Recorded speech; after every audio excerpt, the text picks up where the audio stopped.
புரட்சித் தலைவர் எம்ஜிஆர் அவர்களை பற்றி எம்ஜிஆர் அவர்களின் மெய்காப்பாளர் இயேசுராஜ் அவர்கள் கூறியதை தற்பொழுது காண்போம். புரட்சித் தலைவர் எம்ஜிஆர் அவர்கள் சினிமாவில் நடித்த போதே அவருடைய படங்களை பார்ப்பதில் அதிகம் ஆர்வம் உண்டு. என் உணர்வில் கலந்த தெய்வமாக தான் நான் அவரை நினைத்து கொண்டிருக்கிறேன். தலைவர் எண்ணிக்கையில் வேலை பார்க்க வேண்டும் என்ற எண்ணம் எனக்கு சிறு வயதிலிருந்தே இருந்தது. எதிர்பாராத விதமாக நான் காவல்துறையில் இணைந்த பிறகு அந்த வாய்ப்பு நிறைவேறியது எனக்கு மிகுந்த மகிழ்ச்சி அளித்தது. பின்னர் தொடர்ந்து எம்ஜிஆர் அவர்களுடன் பணிபுரிந்தேன்.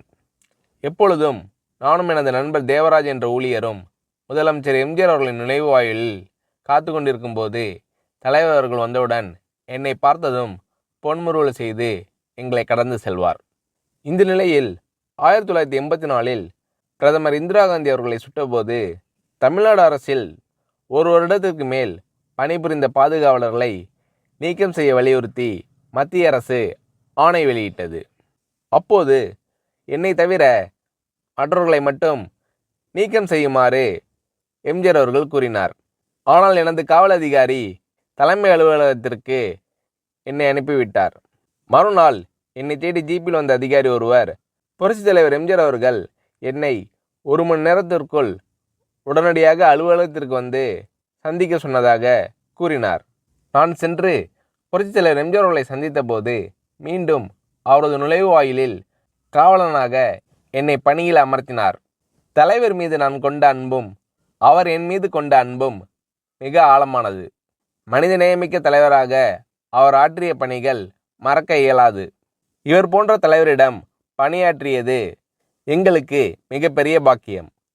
அனைவரும் அவரை தலைவர் என அழைத்தாலும் நாங்கள் அவரை தெய்வமாக தான் நினைக்கிறோம். ஒருமுறை திருநெல்வேலிக்கு பணிக்கு சென்று பின்னர் குற்றாலத்திற்கு சென்றபோது முதலமைச்சர் எம்ஜிஆர் அவர்களின் வசதிக்காக மக்களுக்கு நெருக்கடி அளிக்கக்கூடாது என்று வலியுறுத்தி அனைவருக்கும் சரிநிகரான உரிமையை வழங்கினார் எம்ஜிஆர் அவர்கள்.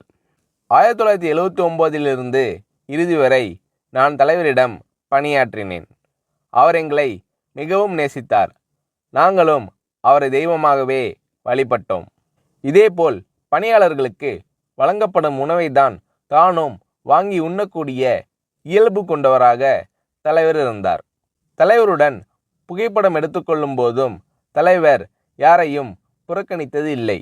இதுபோன்று அனைவரையும் தனக்கு நிகராக வழிநடத்தி செல்லும் மனப்பான்மை தலைவருக்கு உண்டு. மனிதநேயமிக்க பல பண்புகளை கொண்ட தெய்வம் எங்கள் தலைவர் என்று எம்ஜிஆர் அவர்களை பற்றி அவரின் மெய்காப்பாளர் இயேசுராஜ் அவர்கள் கூறுகிறார்.